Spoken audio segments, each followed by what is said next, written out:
Final video is a recap on the tools and the important tools that you will need to use within your print production work. So the first two tools you're going to need to use, we definitely need to use, are the frame tools, so the rectangular frame and the rectangular tool. So the rectangular frame you will use for setting up your page in terms of adding textual content frames and graphical content frames. And remember to change that which frame it is. You can either go over here and go basic graphic or basic text. Second tool that you will definitely use in here is the rulers tool, and at the moment it's hidden on mine, so just bear with me a sec. So the rulers to set up your grids by dragging them, and remember that once you drag them in, you can change their size and position in X and Y coordinates here. Third tool you'll definitely use in here is, and just remember that once you put them in, that you will need to lock off the grids and guides here so that they can't be edited. Okay, and that's the same with column guides if you're adding columns. Okay, the next tool you definitely use in here is a text tool.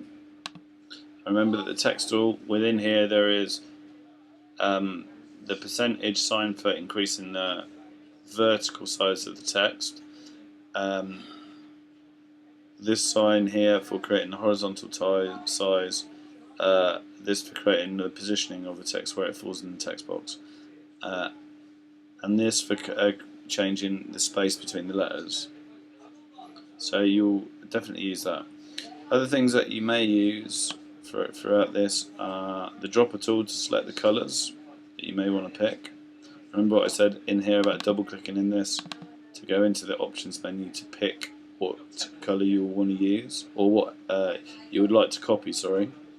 You will also use, within your boxes and your frames, you will also use the rotation tool to rotate them there, and the wrapping tools, so that where they're wrapped. So are they behind the text? Are they in a square box? Are they wrapped around the shape of the object, or does the text not line up with these at all? Similarly, within here you'll use the drop shadow function and the effects functions to add effects to your text and objects. And in here's your effects, and you can pick. Remember that you can pick if you want to apply it to text, fill, stroke, or object by whatever effects you pick in here. By just clicking on this and then applying your effect. Okay. Also, you'll use layers to create your layers. Remember text, graphic, and background. Characters to change your characters of your text if you want to do it this way.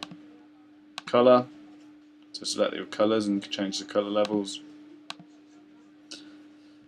Finally, remember you have your rotation tool there, which you will use, and your selection tool. And there may be some other areas or elements that you do use as you go through this, but they are the main ones that you should use while you're creating your product.